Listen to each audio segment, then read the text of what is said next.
Hi, I'm Edwin Samuelson. Welcome to the Cinefiles. Today we're going to be continuing our conversation from last week of the Masters of Horror Season 1, Part 2. And we're going to be discussing 3 films or shows from the Masters of Horror, which will be John Carpenter's Cigarette Burns, Dario Argento's Jennifer, and Larry Cohen's The Pickup. And let me introduce our panel before we begin. To my left, Eric Cohen. To his left, Jeff Galashaw. And to his left, Michael Foltz. We're kind of the Masters of Horror. Well, hey, I guess you could say I'm a master of horror. Master of Horror reviews. Well, I'll take that, because you know me, I love horror. And in fact, we're going to be discussing 2 of my favorite directors, my 2 favorite directors today on this show. And it's going to be hard to discuss this because I have some mixed opinions about their work. And my 2 favorite directors, respectively, are Dario Argento, and John Carpenter. And this is their long-awaited return to work. In fact, we'll start off with Cigarette Burns, which is John Carpenter's first work since Ghost of Mars, if I'm not mistaken, which was quite a while ago, wasn't it?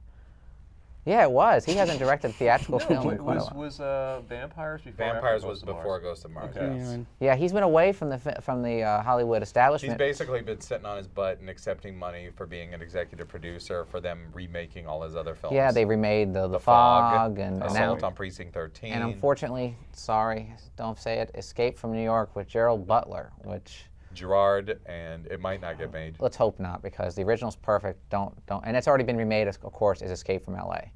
But anyway, let's get into this one. Cigarette Burns was written by Drew McWeeny, which, oh boy, co-written, and who is also known as Moriarty on Ain't It Cool News. And if you ask me, he should actually keep his name as Moriarty, because I would change my name if it was McWeeny. But this is a film, of course, that also, believe it or not, also has a lot of Argento references in it, ironically, and where it's to the point where it's a fan of a fan writing work and putting in these references, which are becoming very distracting, I think. You know, of course, like the movie they're showing is Profondo Rosso, which everyone knows is Dario Argento's Deep Red, and, you know, all the film jargon and all the little hints. But why don't you, Eric, give us a little rundown of the story?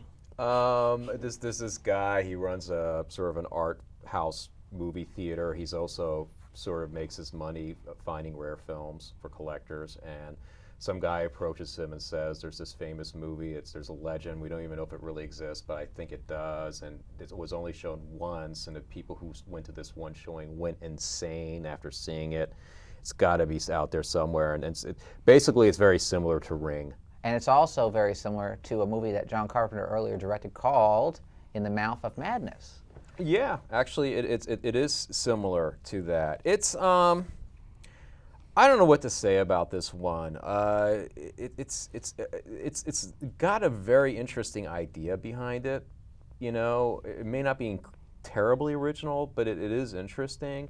It's just a problem with stories like this. It's like, you know, the story is that eventually once they get to the end of the story, you know, when all is revealed, it's really hard to come up with something that can fulfill the promise of whatever this horrible thing is. That was my problem. And they didn't quite get there. You know, there are good things in the story. There are things about that I did like. You know, and I liked how it had a very sort of, there were moments of it that were very naturalistic instead of going like the whole abstract kind of, you know, out there route. But yeah, it was kind of you know, I liked it. I wasn't crazy about it. I liked the idea of it more than I actually liked the execution. My problem with this one Argento, as everyone, I mean, I'm sorry, not Argento, but Carpenter, as you know, is a very stylistic director. And his style is very, very distinct in his films. I looked at this film and I really didn't feel it was a Carpenter film at all. It didn't have any of his visual trademarks. Also, like you said, the idea, like you said, it's building, like you think something really big's going to happen. Well, the problem with the story is that they happens. revealed that well, something happens. But just nothing really happens. The thing that one of the big problems is with this, it's a script, it's a story. They reveal too early the star of this movie he's got to find. Mm-hmm. And you know, they showed out. You shouldn't find that out so early in a story. That's something that you should find out later on. So you should have this building dread as things get more and more fucked up as you get closer and closer to the end. You know, there's like things like that aren't very well thought out in terms of building tension. You know. And also, I will say one thing I did like. I love seeing Udo Kier as always. Everybody I know, he's the person who actually hires Norman Reedus, I believe, to find the print. I thought he gave a very good performance, but unfortunately, like you said, it's just that payoff. I do like the flashbacks with the girlfriend and them being junkies. Actually, I thought that was an interesting addition to the characterization of those people. But like I said, the payoff is what completely ruined it for me. And another thing it's missing that great John Carpenter score, which is not in the movie. Unfortunately, his son doesn't. No long shot with the shadows. No. And like even John Carpenter said that he hates shooting in a TV medium. Even though it's 1:8:5, he still does, he said everything he shoots should be in 2:3:5. He said he just is not comfortable with the 1:3:3 ratio. And it's obvious in this. And also, yeah, but he's done TV before, and he shot in that format before. Matter of fact, he did his Elvis movie with Kurt Russell in that. He also did that horror series for, I think it was Showtime way back when. Well, I mean, that's when he commented on that. Body bags. So he's even commented on that in the past. So he said it's harder for him to come up with his compositions and his ideas in the 1:3:3, which is the TV format ratio. Like I said, stylistically, it really doesn't feel like a Carpenter film. What about you? Did you feel that, Jeff? Well, I thought it had interesting elements, but one of the elements that I didn't like is the one that you liked. I didn't like the whole storyline with him and his ex-girlfriend, being junkies. I just felt like I'd rather just keep going with the story instead of his past life. I agree with him. I thought it was a little invasive, actually. Exactly. Was it there so that her father can show up at the end? You know what I mean? It didn't Well, seem... I thought it was there because it showed that he was desperate for money and he was a desperate Yeah, but you character. could still, I mean, if you're offering someone enough money and he's a film fan and he's heard of this legendary film and oh my God, you mean this thing might actually exist and you've chosen me to find it? That's enough motivation right there. Exactly. You know what the weakest part of the movie for me too was the scene where he actually goes to Europe and he meets these and then all of a sudden becomes a hostile ripoff. You know the scene that I'm talking about? Yeah, it's the thing is that I didn't mind that. I kind of like that odd little moment. I mean, again, I know what you're saying, and I think we're all in agreement because we seem to like different things and hate different things about it. It's a really good idea. It's interesting. It's kind of plotted wrong. What I about guess is the best way. What about you, Mike? You're kind of silent on this one. You sound like you have not much to say about this. No, I do. I was just, just trying to give everybody their turn. There wasn't enough nudity in it. Actually, there was the nudity, the bloody the boobs in girlfriend, she was tub. naked. But I liked the way the film built. Towards the end, but I agree with Eric that once you get to the end, it's really not much of a payoff. And I hate to spoil it for people out there, but the star it's like a snuff film. This film that's supposed to be, I think the big disappointment for me, and you're right, you don't get any of the John Carpenter style flourishes that you're used to as a Carpenter fan. But it dealt with a very dark and disturbing story with heavy accounts of mysticism within the film and the idea of that this film is so terrible that you can only see it once and everybody associated with the film either killed themselves or got killed or somehow. And I love that urban legend of something so deep and dark, which is very Ring-like. But yeah, the star of this snuff film is an angel. They had somehow captured an angel and tortured this angel and ripped off its wings. But the biggest disappointment I have for it is when you see this film or see a chunk of it, you're like, that was it?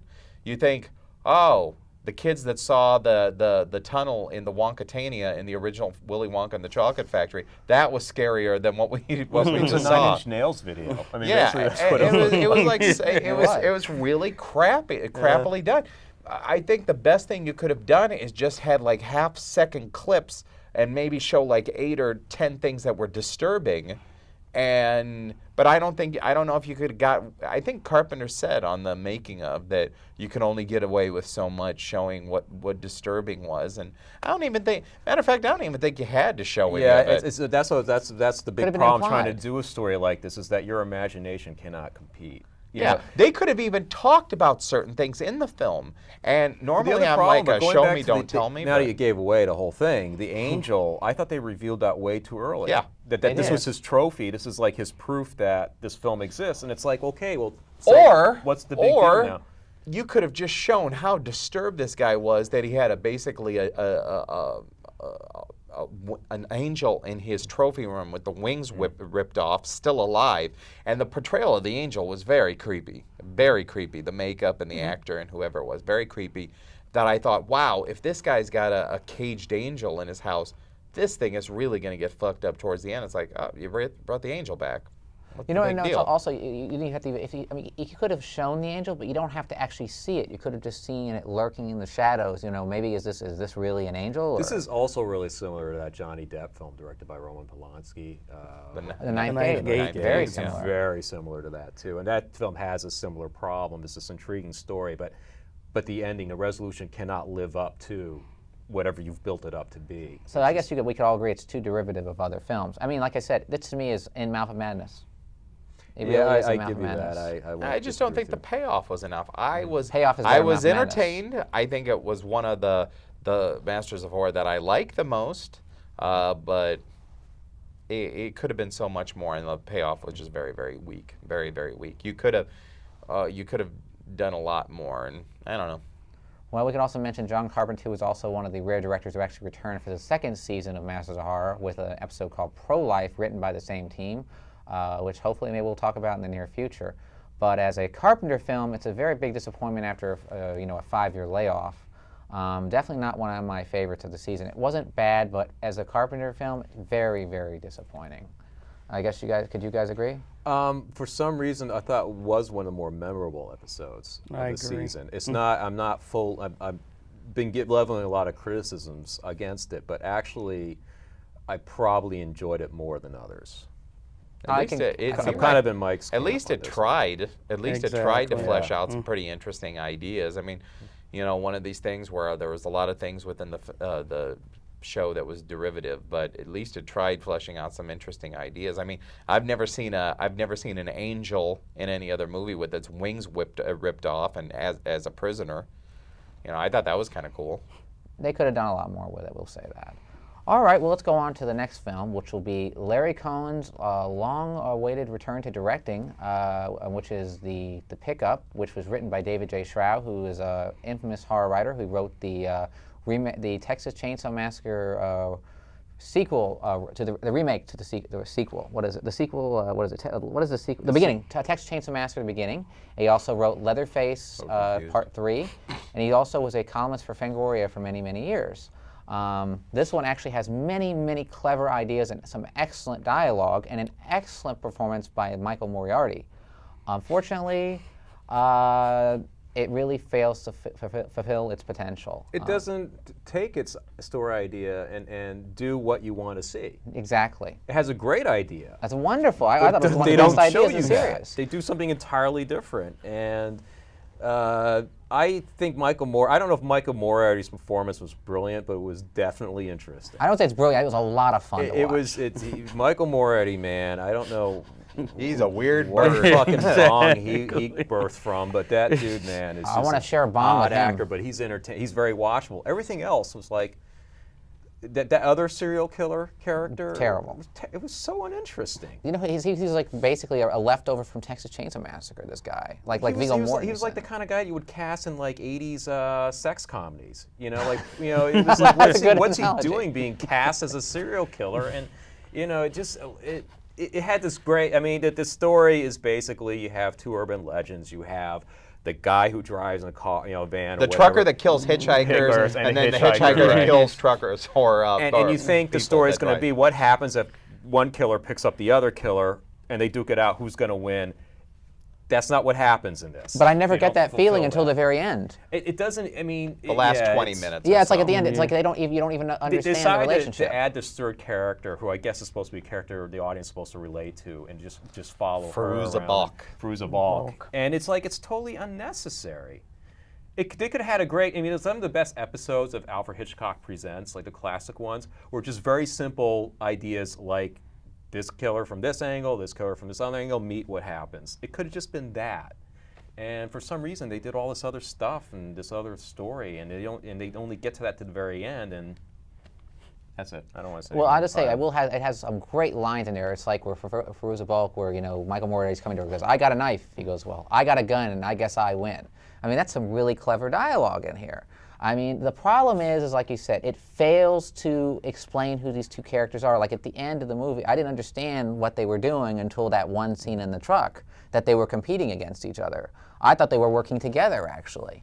And that was my biggest problem with the film. I will say, though, it did seem to have bigger production values than some of the other episodes. Like Well, all of a sudden, the truck acts and all that stuff. Like, whoa, that's a pretty expensive looking stunt there, and that's I liked the pickup quite a bit. I liked them killing the bus passengers at the beginning.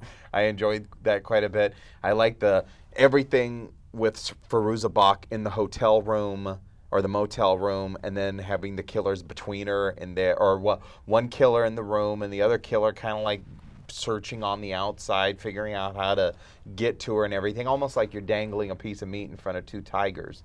And I like that little twisty, tongue-in-cheek ending. That's a great ending. Yeah, I thought the ending. ending was a lot of fun. And I expected more of a battle of the wills, kind of a psych-out mind game. I think you would see something like that. It would be more effective in a feature format. You could definitely take that idea and turn it into an hour and a half to a 2-hour film. I don't know if you're allowed something like that kind of the mental chess game within an hour. You could have. They used to do stuff like that on Alfred Hitchcock Presents. But no, and shit you like that could all have. the You time. could have, but you probably would have cut out a nice chunk of that beginning with them dealing with the bus passengers and the hitchhikers, and Moriarty like picking up that blonde and her flirting with the next thing she's dead. And like you said before, Michael Moriarty is. I'm not sure what his real voice is.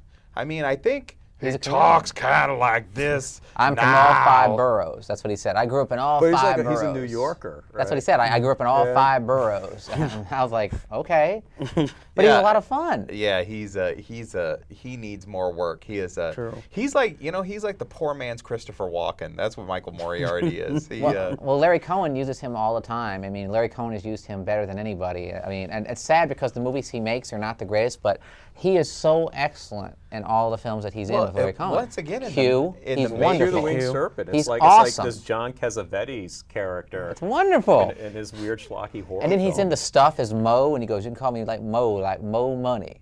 I mean, he's Well, a redneck. yeah, I love in it. the making of the pickup, you get to see Larry Cohen and Michael Moriarty like flirt in their gay voices, and that's like worth buying the DVD alone to watch these two men flirt back and forth. Well, I love that. I do love Larry Cohen. In fact, he's made some of my favorite, B movies of his time. Q, The Winged Serpent is amazing. Go out and see God that. told me God to. God Told Me Told Me To To. is a classic. Go out and see it. In fact, if you see it, it has a lot of similarities to The X-Files. And excellent performances by Tony LoBianco. Anyway, let's go on to... Jeff, Jeff? I'm sorry. You have anything you want to add? Well, no, because No, I don't wanna everybody pick up said the- everything I liked about it, especially the ending. I didn't blow it. I just said I No, liked no, it. but you mentioned that was going to be my piece. Well, say it. No, I'm not going to mention the ending, but I really enjoyed the twist. I enjoyed the episode. I can see it from both of your points of view, but I just found the episode very entertaining. I guess I didn't think that deeply while I was watching it, but I enjoy it. And anytime Michael Moriarty is on screen is a joy. He is a good actor, and he's really underrated. I mean, it's time he needs to come back. I miss him. I heard Well, he's living in Canada. He was the star of Law and Order. Law and Order for a while. He got into a fight with Janet Reno and resigns. Too bad. Too bad. Well, is that one of your favorite episodes of the season, Jay? It's one of my favorites. Yes, it's not my favorite, but one of my favorites. Yeah, one of my favorites too. All right, well, let me get on to the next one, which is an episode from my favorite director of all time, and he's influenced me quite a bit, and I love his films. I mean, unfortunately, I think he hasn't directed a real classic in a long time, but the filmmaker is Dario Argento, and the show is Jennifer, which was written by and starring Steven Weber, based on an old creepy comic story. Unfortunately, the problem with this one to me is the scripting, and it really does suffer because it's. I ask you to tell a story on this one, Eric, because it's really hard for me to describe The this one. resident. Well, how about movies Jeff? dude. Oh, Jeff, why don't you Jeff describe tell it? the Okay, story. Jennifer Capital idea. is the story of, was he a cop? Yes, he was a cop. Yeah, and he comes across a man about to kill a woman, and he saves the woman by killing the guy. And then he sees that the woman is disfigured, and she's very disfigured, ugly disfigured. and he decides to take sympathy and take her in. And slowly but surely, he starts to fall in love or more lust with this Jennifer character. So much that his wife leaves him and his kid leaves him. And really, that's as much as I'm going to go into it, because while I like the direction of the story, the main problem here is Steven Weber, his scripting and his acting. I agree with you. He's never been an actor I've enjoyed. I mean, I haven't watched many of his TV works. Come on, let's be honest. Stephen Weber's not a good actor. He wasn't bad in this. The problem is He's really adequate, the but problem not is in the this one. script for me. And then the thing is, he's under her control, because there's a scene where he's scratched, and so like he's like basically willed to her is how I got it. Interesting. The problem is I didn't pick that up. well, it was he got scratched, and it got bigger and bigger, and like I feel that he got It was like infected. venom or something. Yeah, and I feel like that's why he was obsessed with her, because I mean, this woman is really disfigured with a mouth that's like this and really Well, big not, bug not, eyes. well, I not got it as disfigured more like an like- accident, more like a birth defect. Like she's a monster though. Yeah, she's a monster. She actually eats cats and kills people, and eats people. and She he- eats children. and he still is That- obsessed with her. That was one of the more disturbing scenes, which strangely enough I liked about it. Was Yeah. towards the end when she kills the child. I thought, whoa, it went there. That was really the only thing I can say that really, I would say, woke me out of my slumber watching this, because I was just. I thought it was well directed though. The problem, It was well directed, but I just didn't feel anything as I was watching. It was like things happened, but it was like, oh, okay. That's what upset me is that you see Steven Weber, right? You don't really see him change into this character that would become obsessed with this woman. He just like leaves his wife and everything for this woman. it All of a becomes sudden, more like a sad sack. Than he becomes anything. he just becomes obsessed with her. It's just like you don't see that transition. It's like what made him finally start to feel this way. It just happens, and it's not. It's too Exactly. abrupt for me to accept that. agree. And I really thought that it was very interesting too how they make this woman so god ugly, but yet that she has the perfect body, and that they have like this really intense sexual relationship, and he can't control himself. And I like the idea where this has happened before. It's going to keep happening and happening. She's going to keep going from guy to guy, basically. Use him up and get him killed. But they needed to give a more hint too of her character, what she was. I mean, it's just comes out of the blue from nowhere, and you don't understand Well, what it's very she is. true to the original creepy story. Very, because I remember reading that as a kid. Very true. Yeah, but part of it, I think part of the story works in a way. I'd love to know what the origin of Jennifer is. I mean, you could make a case that she's like a succubus, like this demon that comes in and seduces men for purposes of feeding feeding whatever desire she has, whether it's for human flesh or for the attention that men give her. That's what I kind of guessed that she was. She wasn't just some retarded baby that was found in the backwoods. I mean, this is truly a monster.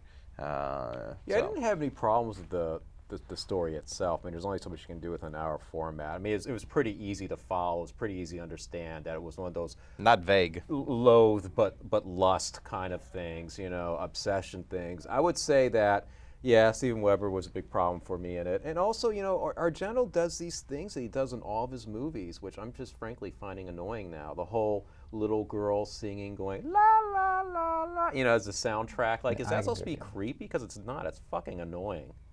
I can agree with you on that. I love Argento, and I told you, he's my favorite director. Unfortunately, he hasn't directed anything I've liked in a very long time. However, the work that he has done in the past is so good that I'll always respect him as a master.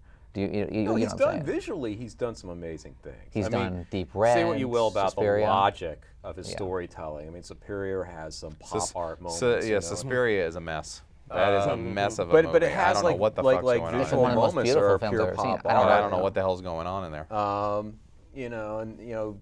And I respect his place in the history of horror filmmaking. I was glad he was able to come to America and make something more. I mean, I know he's made another episode, which we'll get into hopefully in another show. He did another episode called Pelts, which is on the second season with Meatloaf. That's actually not bad. That's not bad. I think Jennifer might be better, but it's not bad.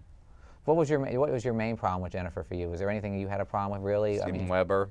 Steven Weber. That's about it. That's the general consensus of the episode. Yeah. What about you, Jeff? Did you have a problem with any of the origins of the story or the? No, just like I said, maybe the script and Steven Weber. Wow, I'm surprised to hear everyone. I didn't think he was that bad actually, But like I said, the problem for me was just the gradual transition of this character. I mean, it's just too abrupt, where he just gives up his entire family. You know, there's a scene like where his Jennifer actually attacks his wife, and he just, you know, she leaves. She goes like, either her or me. And Well, I kind of just interpret it as he feels responsible for her, and he can't just get rid of her. It's He like a can't- father. It's like a perverted fatherly thing. Like he's didn't think it was Jennifer's that hard, rescuer, but then all of a sudden he feels lust towards her, and it's just I don't know. Well, it was a sick story, but okay. So of all the three that we reviewed today, what would be your favorite? Would it be the Pickup, or Cigarette Burns, or Jennifer? They're all pretty close, actually. I would say maybe the Pickup is slight. Well, I don't know. Cigarette Burns is. I don't know, but I think I enjoyed them all. I don't know if I could say a favorite. I'd say maybe Cigarette Burns narrowly, but Pickup, I like I said, I enjoyed all three. I would say the Pickup. Pickup. I would say Pickup, Cigarette Burns, kind of like this. Yeah, I don't know. I'm kind of torn in between, because to me they're all equal, because they all have their own problems. There hasn't been a Masters of Horror that I've seen yet where I felt, wow, this is good from beginning to end. They all have their flaws, and it's very sad too, because it has potential to show, but it really fails. I mean, have you guys seen one episode that's really good from beginning to end, where you're like, Yeah, wow? I mentioned it last episode, Dreams of the Witch House. I thought that was the best one. I enjoyed that one. I didn't find really any flaws with that. I liked that. It was true to H.P. Lovecraft's vision, and it was true to the style of Stuart Gordon. What about you, Jeff? Well, one episode, which is probably my favorite from the first season, I can't say everything worked in it, but I enjoyed the episode Deer Woman quite a lot, and it shocked me because I didn't expect that much from it. But I ended up loving it, but I'm not going to say it was perfect from beginning to end, but it was as perfect as probably I had seen of that season. What about you, I like the Miike one. the Miike one? Yeah, I just thought it was really I thought it was outstandingly. Because you have a artistic. fetish of shoving needles into the I gums of do, young and ladies. you know that very well, sweetheart. Yeah. All of a sudden, we're Larry Cohen and Michael Moriarty here. Oh, I darling. just thought that he really pushed it creatively. I mean, artistically, I thought it was a success. I think we're It's getting ready to flawed leave. In other ways. Yeah, we're just about See done. you No, they next just week. roll the credits. Oh, Oh, see you next week. oh, we're done. We're done. Oh, we're done. We're done. Okay, good. Thank you. Hey, Okay. we'll see you next week. Oh, good. I need another credits roll. Yeah, I saw that. I was like, I better tell you. Okay, good. That's probably like the most quiet